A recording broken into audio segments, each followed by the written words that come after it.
प्यारे बच्चों, हिंदी की कक्षा में आपका एक बार फिर से स्वागत है।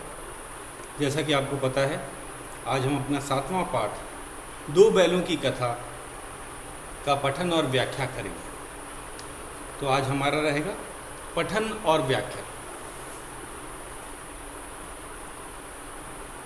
पठन और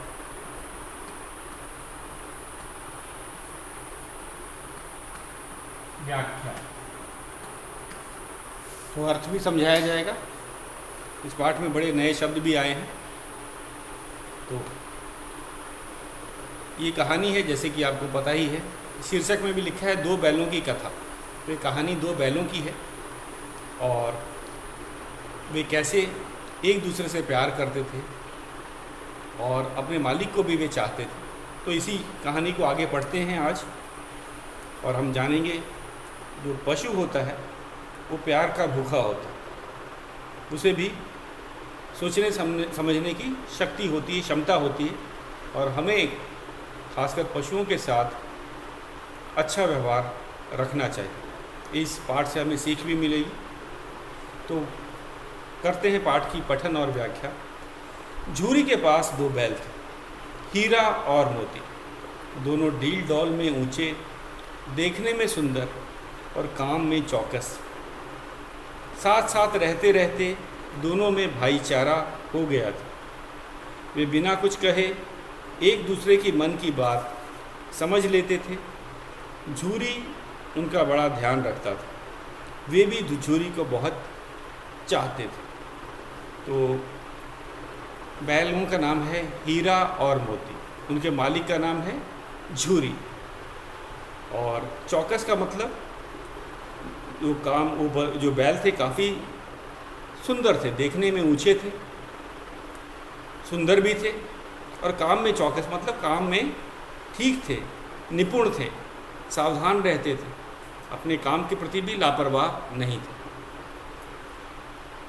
और ये दोनों जो बैल थे वो साथ साथ रहते रहते भाईचारा, मतलब कि जैसे भाइयों की तरह शायद उनको रखा गया हो। भले वो भाई भले ना हो सगे भाई, लेकिन साथ साथ रहते रहते वे एक दूसरे को भाई ही समझते थे, प्यार से रहते थे, जैसे भाइयों के बीच में प्यार होता है।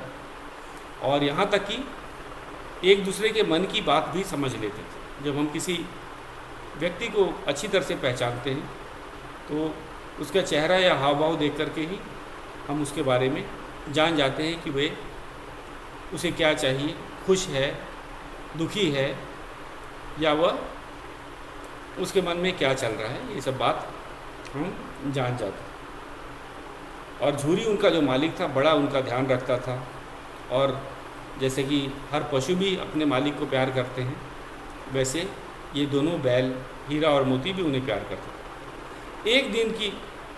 एक बार झूरी ने कुछ दिनों के लिए दोनों को अपने ससुराल भेजा। उसकी पत्नी का भाई गया उन्हें लेने आया। रास्ते में दोनों ने गया को बहुत तंग किया। उन्हें आश्चर्य हो रहा था कि झूरी ने उन्हें बेचा क्यों है। तो इसमें देखा है, एक परंपरा होती है कभी कभी किसानों में, अगर किसी अपने रिश्तेदार को कभी कभी वे बैल उधार पे भी दे देते। कभी कभी अगर किसी का खेती का कार्य पहले हो जाता है तो उन बैलों को अपने रिश्तेदार को उधार पे भी दिया जाता है, ताकि उसके रिश्तेदार का जो है, जो खेती का काम है, वो पूरा हो सके। पहले ऐसे एक जो प्रथा काफ़ी चलती थी, लोग अपने बैलों को जब ज़रूरत नहीं रहती थी अपने रिश्तेदारों को भी दे देते थे। तो ये उसने किसे दिया था? अपने ससुराल में भेजा था, मतलब अपने पत्नी के भाई को दिया था, और वो लेने भी आया था। तो ये किसानों में ये आम चलन की बात है, जब पशुओं की ज़रूरत नहीं होती है तो अपने रिश्तेदार को दे दिया जाता था। तो उसने भी अपने दोनों बैल हीरा और मोती को गया को दे दिया, जो उसके पत्नी का भाई था। उसका नाम क्या था? गया। दोनों बैलों ने गया को रास्ते में बहुत तंग किया। उन्हें अच्छा नहीं लग रहा था कि अपना घर छोड़ करके किसी दूसरे घर में जा रहे हैं, और उन्हें ये भी आश्चर्य हो रहा था कहीं उनको बेच तो नहीं दिया गया है। क्योंकि कभी कभी पशु मालिक जो होते हैं वो अपने पशुओं को दूसरों को बेच भी दिया करते थे। तो उन्हें एक तो बड़ी चिंता भी हो रही थी, क्योंकि वे नहीं चाहते थे कि किसी नए मालिक के पास जाएं, जो उन्हें शायद उतना अच्छा नए जगह पे जाने में उन्हें भी परेशानी होती, जो बैलों को भी। तो उन्हें लग रहा था कि हमारा मालिक तो हमें बहुत प्यार करता है, तो क्यों बेच क्यों दिया। मतलब अभी उन्हें शंका थी कि शायद बेच न दिया। घर पहुंचकर गया ने उन्हें बांध दिया और उनके आगे रूखा सूखा भूसा डाल दिया। नई जगह, नए लोग। हीरा मोती ने नाद में मुंह तक न डाला। रात में दोनों ने वहाँ से भाग जाने की सलाह की। उन्होंने जोर लगाकर रस्सियाँ तोड़ डाली और वहाँ से भाग निकले। तो नई जगह, सबको नई जगह उतनी अच्छी नहीं लगती जो घर की बात होती। तो नई जगह में गए थे। झूरी जो गया था उसने खाने के लिए भी अच्छा नहीं दिया, क्योंकि इन्होंने रास्ते में उसे तंग किया था। कभी इधर उधर भागने लगे होंगे, तो गुस्से में शायद गया ने उनको खाने के लिए भी रूखा सूखा भूसा ही दिया था। और जो बैल थे उन्होंने उस खाने को खाया भी नहीं। और उन्होंने क्या सलाह की, दोनों बैलों ने, हीरा और मोती ने मिलकर सलाह की कि वे भाग जाएंगे। और रात को उन्होंने ऐसा ही किया। उन्होंने जोर लगाकर रात को क्या किया, रात को उन्होंने जोर लगाया और जो रस्सियाँ जो उनको बांधी गई थी वो टूट गई और वे वहाँ से भाग निकले। सुबह होने पर झूरी ने जब उन्हें अपने थान पर खड़े देखा तो उनका हृदय भर आया। अगले दिन वे रात को भाग करके झूरी के घर में आ जाते हैं, अपने असली मालिक के घर में आ जाते हैं। और झूरी ने देखा कि अरे मेरे दोनों बैल जहाँ पे उन्हें बांधा करता था वहाँ पे वो आ गए हैं। तो वो तो काफ़ी खुश हुआ। ये लगता है कि शायद काम पूरा हो गया और ये आ गए। उसने दोनों बैलों को दौड़कर गले लगा दिया। घर और गांव के लड़के जमा हो गए और ताली बजा बजा कर उनका स्वागत करने लगे। परंतु झूरी की पत्नी उन्हें देखकर जल भुन गई। उसने उनके सामने रूखा सूखा भूसा डाल दिया, पर दोनों बड़े खुश थे। तो गांव के भी लड़के भी काफ़ी आश्चर्यचकित हुए कि बैल कैसे उन्होंने अपना रास्ता पहचान लिया, क्योंकि जो झूरी का जो गांव, गया का जो गांव था, दूर था। और पहली बार बैल जो हैं झूरी के गांव गए थे, अरे गया के गांव गए थे। और जब वापस झूरी के गांव पे लौटे तो वे रास्ता भी नहीं भूले थे, उन्हें रास्ता भी याद था। इसीलिए गांव के लोग बड़े खुश थे कि देखो बैल भी समझदार होते हैं, वो रास्ता नहीं भूले। यहाँ तक कि गांव के बच्चों ने तालियां बजाकर बैलों का स्वागत किया कि देखो बिना मालिक के ही ये लौट आए। लेकिन जो झूरी की पत्नी थी वे जल भुन गई। जल भुन जाना का मतलब होता है ईर्ष्या। क्यों? ईर्ष्या के कारण चिढ़ना, क्योंकि उनका जो भाई था वो अपने काम के लिए उन्हें अपने घर ले गया था और वो नहीं चाहती थी कि मेरे भाई की मदद किए बिना ये बैल लौट के आ जाए। तो इस कारण से वे खुश नहीं थी और उसने उन्हें वही रूखा सूखा भूसा यहाँ डाल दिया। लेकिन बैल फिर भी क्यों खुश थे? क्योंकि वो अपने घर पे थे, वे अपने घर में आए थे, वे अपने मालिक के साथ थे। इसीलिए उन्होंने खाने पे भी ध्यान नहीं दिया। खुशी उनकी यही थी कि चलो हम घर तो लौट आए। अगले दिन गया फिर उन्हें ले जाने आ गया। इस बार वह उन्हें गाड़ी में जोतकर ले चला। रास्ते में मोती ने गाड़ी को गड्ढे में धकेल देना चाहा, पर हीरा ज़्यादा सहनशील था, उसने गाड़ी संभाल ली। तो गया फिर आ गया कि अरे भाई मेरा तो काम हुआ ही नहीं है, दोनों बैल तो भाग के आ गए। तो इस बार वो तैयारी करके आया था कि रास्ते में वे तंग न करें। वो अपने साथ एक गाड़ी लेके आया था, बैलगाड़ी, और उन्हीं बैलगाड़ी में दोनों बैलों को बांध दिया गया। उन्हीं पे उसने सवारी की, जोतकर, मतलब बैलगाड़ी को खींच करके उन्हें ले जाना था, हीरा मोती को। रास्ते में मोती ज़रा गुस्सेल था, वो उतना समझदार नहीं था। तो उसने कहा कि चलो गाड़ी को ही गड्ढे में गिरा दिया जाए ताकि गाड़ी भी टूट जाए और हम भी भाग जाएंगे। लेकिन हीरा बहुत सहनशील था, उसने कहा कि नहीं, ऐसी बात नहीं। उसने गाड़ी संभाल ली, क्योंकि अगर दोनों बैल चाहते तभी गाड़ी गड्ढे में गिर सकती थी। तो हीरा ने संभाल लिया। वो नहीं चाहता था कि वह गया को कोई नुकसान पहुंचाए। हो सकता है चोट भी लग सकती थी, बैलों को भी चोट लग सकती थी। घर पहुंचकर गया ने उनसे सख्त काम लेना शुरू कर दिया। वो उन्हें दिन भर हल में जोतता झूरी ने कभी उन्हें फूल की छड़ी से छुआ तक नहीं था, पर गया तब उन्हें खूब पीटता। मोटे रस्से में बांधकर उनके सामने रूखा सूखा भूसा डाल देता। दोनों लाचार निगाहों से एक दूसरे को देखा करते। अब गया उनको गांव पे ले गया, घर पे ले गया, उनसे बहुत ज़्यादा काम लेना शुरू कर दिया। पशुओं से बहुत ज़्यादा भी काम नहीं लिया जाता है ताकि वे थक ना जाएं, कमज़ोर ना हो जाएं। वे दिन भर उनसे खेत जोतने का काम करता था। हल चलाने में बैलों का बड़ा जोर लगता है। झूरी जो उनका असली मालिक था, वो कभी उनको फूल की छड़ी से नहीं छूता था, मतलब कभी उसने मारा ही नहीं था अपने बैलों को। फूल की छड़ी मतलब कभी हल्का सा भी उसने अपने बैलों को कष्ट नहीं दिया था, मारा नहीं था। लेकिन जो गया था उन्हें खूब पीटता था। अगर वे जल्दी नहीं चलते थे, जल्दी काम नहीं करते थे, तो गया उन्हें पीटना शुरू कर देता था। और रात को क्या करता था, मोटे रस्से से बांधकर सामने रूखा सूखा भूसा डाल देता था। मोटे रस्से से क्यों बांधता था? ताकि वे भाग ना जाए, क्योंकि एक बार ये दोनों बैल रस्सी तोड़ करके भागे थे। तो गया रात को उन्हीं को बहुत मोटे रस्सों से बांध देता था। अब दोनों लाचार निगाहों से एक दूसरे को देखा करते थे। यहाँ दोनों किसके लिए आए? दोनों बैल, हीरा और मोती, लाचार निगाहों से, बेबस से मजबूर थे। अब वे भाग नहीं सकते थे, अपने मालिक के घर नहीं जा सकते थे, दिन रात काम करते थे, उन्हें मारा पीटा भी जाता था, और इस कारण से वे लाचार थे। वे चुपचाप सहते रहते थे, क्योंकि अब वह भाग भी नहीं सकते। गया के घर में एक छोटी सी लड़की रहती थी। उसकी सौतेली माँ उसे बहुत मारती पीटती थी। बैलों की दुर्दशा देखकर लड़की को उन पर दया आती थी। वह रात में चुपके से आकर उन्हें रोटी खिलाती। उसके प्यार के सामने दोनों बैल अपनी मार और अपमान भूल जाते, लेकिन अब उनसे और सहन नहीं होता था। तो गया में के घर में एक छोटी लड़की थी। शायद वह गया की ही लड़की हो, लेकिन उसकी माँ सौतेली थी और वह लड़की को शायद मारा पीटा करती थी। इस कारण से जब बैलों को भी मारा पीटा जाता था तो लड़की को बड़ी दया आती थी, क्योंकि जो कहते हैं ना, जो मार का दर्द वही समझ सकता है जिसको मार पड़ती है। तो लड़की को पता था कि मारने पे बड़ा दर्द होता है, और बैलों को भी मारा जाता था, उसको भी मारा जाता था। तो उसको बड़ी दया आती थी। वो चुपके से जो रोटी घर में बनती है वो दोनों बैलों को खिला देती थी, और बैल भी उसको देखकर बड़े खुश रहते थे।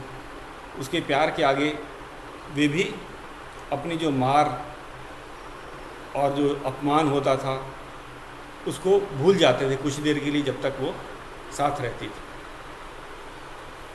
लेकिन अब उनसे ये चीज़ सहन नहीं होता था कि कब तक वे अपने मालिक के घर से दूर रह करके यहाँ पे पड़े रहेंगे। दोनों ने वहाँ से भागने का निश्चय किया। रस्सा बहुत मोटा था, तोड़ना आसान न था। मोती रस्से को चबाकर तोड़ने की कोशिश करने लगा। तभी वह लड़की वहाँ आई। लड़की ने सुबह घर में सुना था कि आज हीरा मोती के नाक में नकेल डाली जाएगी। उसने उन दोनों के रस्से खोल दिए। दोनों वहाँ से भाग निकले। थोड़ी देर बाद लड़की ने शोर मचा दिया कि बैल रस्सी तोड़कर भाग गए हैं। गया उनके पीछे दौड़ा। बैल थे कि सीधे भागते चले गए। उन्हें रास्ते का भी ध्यान न रहा। गया को खाली हाथ लौटना पड़ा। तो इसमें बहुत बातें कही गई हैं, इसमें हम एक एक करके करते हैं। तो दोनों ने निश्चय तो कर लिया था कि अब वे और नहीं सह पाएंगे इस गया के जो मार को, अत्याचार को। उन्होंने भागने का निश्चय किया था, और लेकिन वो रस्सा जो था काफ़ी मोटा था, क्योंकि गया जानता था कि ये बैल जो है रात को भाग जाते हैं, इसीलिए वो रात को बड़े मोटे रस्सों से उन दोनों को बांध देता था। तो मोती ने सबसे पहले रस्से को चबाकर तोड़ने की कोशिश की, लेकिन रस्सी बड़ी मजबूत थी, आसानी से नहीं टूटी। लड़की जो थी उसने देखा कि अरे ये दोनों बैल हैं, ये रस्सी को चबाकर तोड़ने की कोशिश कर रहे हैं। उसने कल सुना भी था कि इन बैलों को सुबह नाक में नकेल डाली जाएगी। नाक में नकेल कैसे डाली जाती है? दोनों नाक के बीच में किसी सुए से छेद करके रस्सी पहनाई जाती है। इसमें बड़ा बैलों को दर्द होता है। और ये जो नकेल होती है वो क्यों बनाई जाती है? ताकि बैल को आसानी से काबू में किया जा सके। तो कभी झूरी ने उनको नकेल नहीं डाली थी।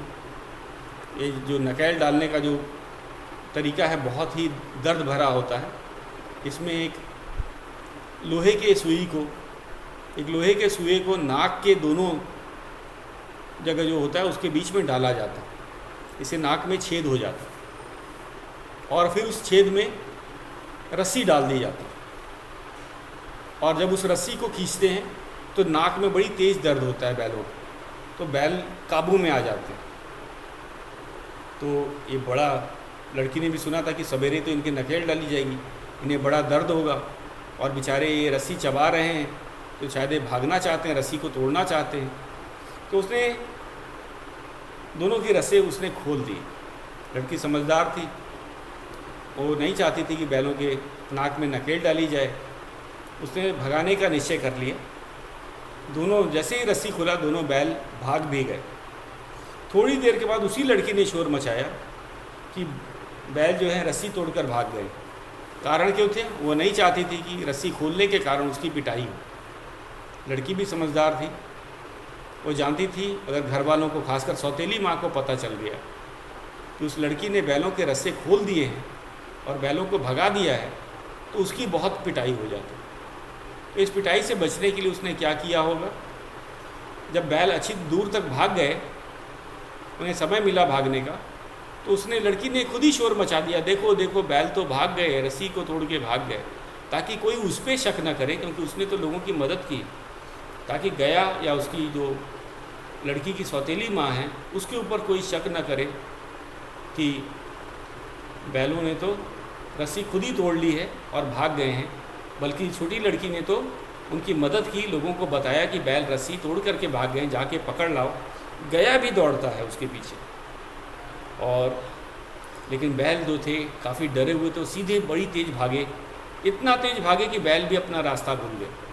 उन्हें अपने गांव का रास्ता तो पता था, झूरी के घर जाना था, लेकिन वो इतने डरे हुए थे और इतनी तेज़ दौड़ रहे थे कि वे खुद रास्ता भूलकर किसी दूसरी जगह चले गए। और इस कारण से गया भी उनको ढूंढ नहीं पाया, उसे भी खाली हाथ लौटना पड़ा, क्योंकि वो झूरी के गांव नहीं गए थे, कहीं और भटक गए थे रास्ता।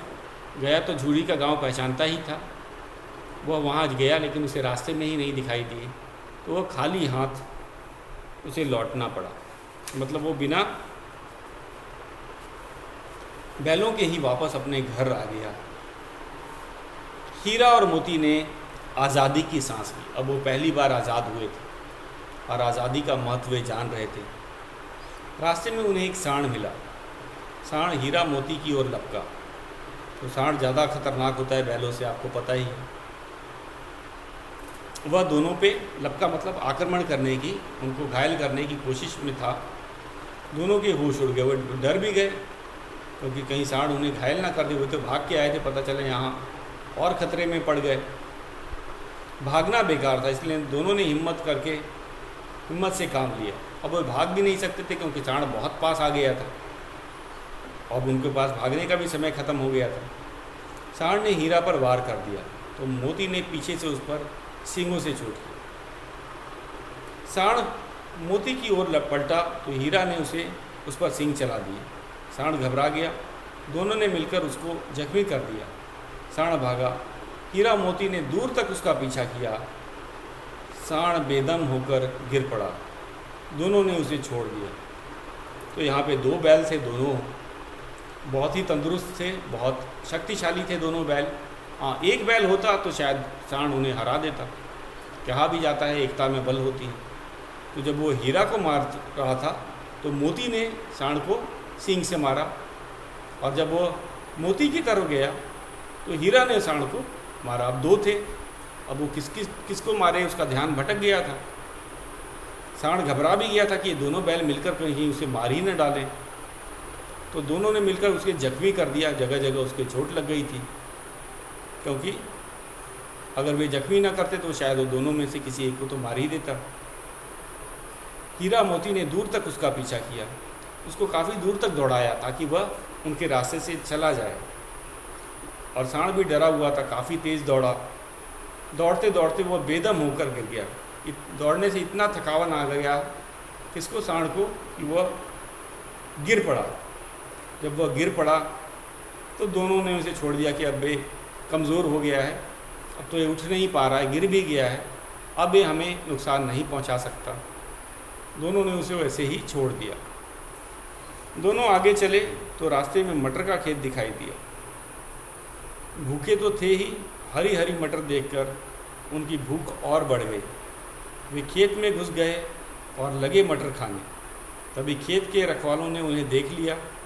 उन्होंने दोनों को घेर लिया।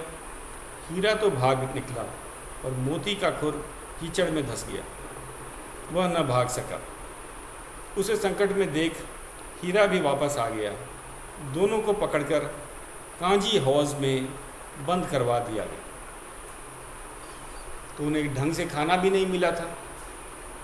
दोनों जब सांड को मारकर लौटे, भगा कर लौटे, तो उन्होंने देखा कि रास्ते में तो मटर का खेत है। भूख लगी थी, ऊपर से हरी हरी मटर भी दिख रही थी।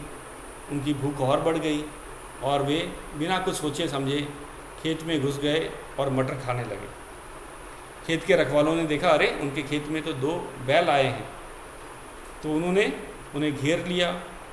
हीरा तो भाग गया था, लेकिन मोती का जो पैर था, जो खुर था, वो कीचड़ में धंस गया था। खुर पैर को बोला जाता है, पैर का निचला हिस्सा जो होता है वो खुर कहलाता है, और वो कीचड़ में फंस गया था। इस कारण से मोती भाग नहीं पाया और रखवालों ने, खेत के रखवालों ने मोती को पकड़ लिया। संकट में देखा तो हीरा भी वापस आ गया, क्योंकि वह नहीं चाहता था कि अपने दोस्त को, अपने भाई जैसे दोस्त को छोड़कर अकेले अपनी जान बचा ले। वे भी लौट करके मोती के ही पास आ जाता है और जो रखवाले थे दोनों बैलों को पकड़ लेते हैं और कांजी हौस में बंद करवा दिया जाता है। जो आवारा पशु होते हैं उनको कांजी हौस में बंद करवा दिया जाता है ताकि वे किसानों की खेत को न खा पाएँ, उनकी फसलों को कोई नुकसान ना पहुंचा पाएँ। ये तरीका होता है। तो रखवालों ने भी उनको कांजी हौस में बंद करवा दिया। हीरा मोती ने देखा कि कांजी हौस में और भी बहुत से जानवर थे। भैंसें थी, घोड़ियाँ थी, घोड़े, गधे, सब के सब मरियल, कमज़ोर, दुबले पतले।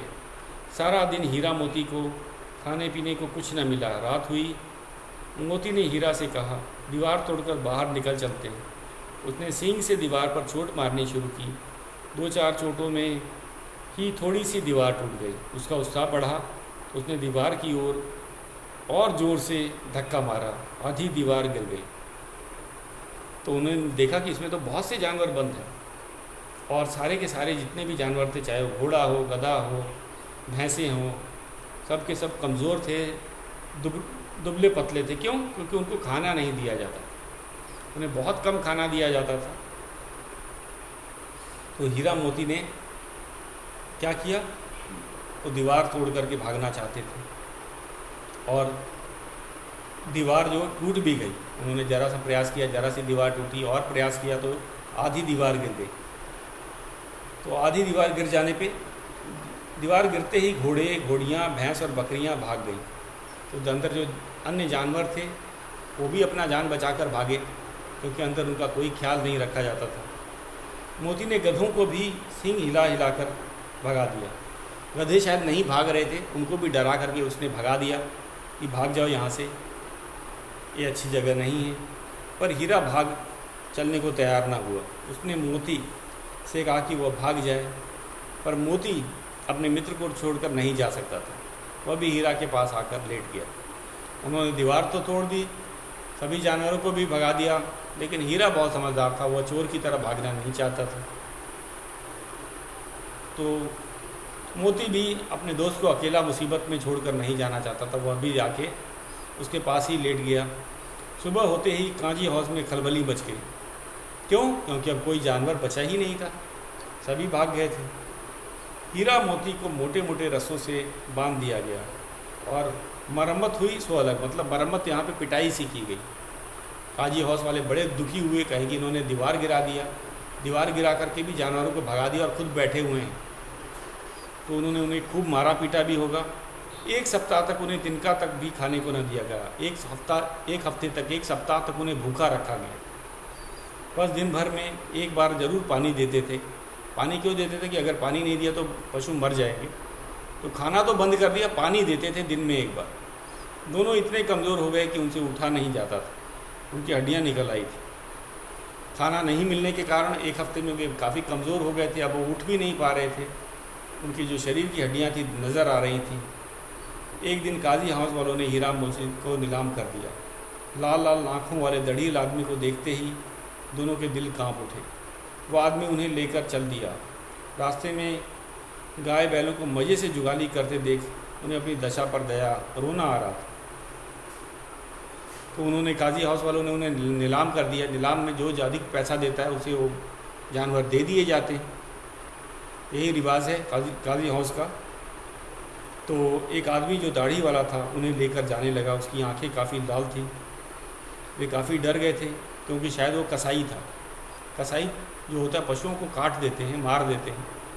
तो ये दोनों ही बैल के उनके जो काँप रहे थे डर के मारे। रास्ते में जब वे दाढ़ी वाला व्यक्ति उन्हें लेके जा रहा था तो उन्होंने दूसरे गाय बैलों को देखा जो शायद अपने घर में थे, बंधे थे, जुगाली कर रहे थे। मतलब मज़े से खाना खाने के बाद जुगाली करते हैं जानवर, मुंह हिलाते हैं। तो वो देख रहे थे, उन्हें अपने दशा पे बड़ी दया आ रही थी, रोना आ रहा था क्योंकि वे भी बड़े कभी खुश थे, अपने मालिक के साथ, झूरी के साथ रहा करते थे। घर में उन्हें आराम से खाना मिलता था, प्यार किया जाता था और वे भी बड़े मस्त रहते थे। लेकिन अब क्या है, अब उन्हें बेच दिया गया था। अब शायद ये व्यक्ति उनको मार देने वाला था क्योंकि वो कसाई था।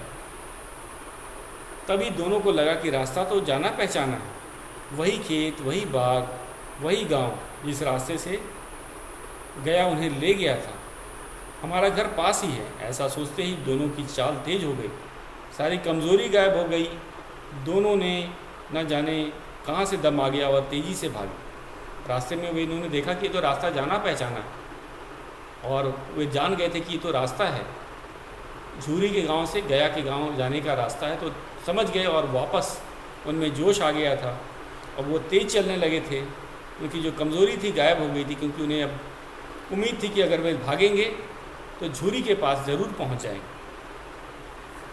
और उनका माली झूरी उन्हें प्यार से अपने घर में रखेगा, उन्हें बचा लिया जाएगा। दोनों भागकर सीधे अपने घर, अपने थान पर जा खड़े हुए। थान वो जगह होता है जहाँ बैलों को रखा जाता है। तो झूरी द्वार पर ही धूप खा रहा था। बैलों को देखा तो खुशी से दौड़ पड़ा और उनसे लिपट गया। झूरी था वो घर के दरवाजे पर था। जैसे ही उसने देखा कि बैल अपने थान पे खड़े हैं जहाँ उन्हें बांधा जाता है तो काफ़ी खुश हुआ क्योंकि बहुत दिनों के बाद वे आए थे और वो उनसे लिपट गया। तभी वो दाढ़ी वाला हाँफता हाँफता आ पहुँचा। वही कसाई था जो बैलों के पीछे पीछे दौड़ रहा था और बैलों की रस्सी पकड़ के बोला कि ये बैल मेरे हैं। मोती ने आव न देखा था और झट से दढ़ियल पर सींग चला दिए। दढ़ियल जान बचाकर वहाँ से भागा। जैसे ही मोती की उसने रस्सी पकड़ी और झूरी को कहने लगा कि ये बैल तो मेरे हैं, तो मोती ने उस पर हमला कर दिया सींग से। और दढ़ियल जो था, दढ़ियल मतलब तो दाढ़ी वाला व्यक्ति। दढ़ियल का क्या अर्थ होता है? दाढ़ी वाला व्यक्ति। वो डर गया कि अरे ये तो बैल मेरे के ऊपर हमला कर रहे हैं। वो अपनी जान बचा करके वापस भाग गया। अब वो उनके पास नहीं आया। जरा देर में ही नाद में खली, भूसा, चोकर, धाना भर दिया गया। दोनों मित्र खाने लगे। झूरी खड़ा उनकी पीठ सहला रहा था। तभी झूरी की पत्नी भीतर से दौड़ी दौड़ी आई। उसने दोनों बैलों के माथे चूम लिए। तो शायद गाय ने उन्हें बताया था कि जो बैल हैं उसके घर से भाग गए हैं। ये बात इनको पता थी और वे बड़े चिंतित थे कि कहीं उनके बैल जो कहीं गुम ना जाएं, कहीं खो ना जाएं, कहीं भटक ना जाए। वे भी इंतज़ार कर रहे थे। शायद उन्होंने ढूंढा भी था। लेकिन जब बैल वापस आ गए तो झूरी भी बहुत खुश हुआ उनका स्वागत उन्होंने अच्छा अच्छा खाना खिला करके किया। उनको खली डाली गई, भूसा डाला गया, चोकर और दाना दिया गया और बड़े प्यार से भी अपने बैलों का पीठ सहला रहा था। और झूरी की पत्नी भी थी, उसने भी माथे बैलों के क्यों चूमे? क्योंकि उनके दोनों बैल जो गुम हुए थे, लापता हो गए थे, उन्हें उम्मीद भी नहीं थी कि शायद वो मिले या ना मिले, वे मिल गए थे। बच्चों, इस कहानी के जो लेखक हैं उनका नाम है प्रेमचंद। तो बच्चों, आज के लिए इतना ही। कल हम इसका पठन अभ्यास करेंगे।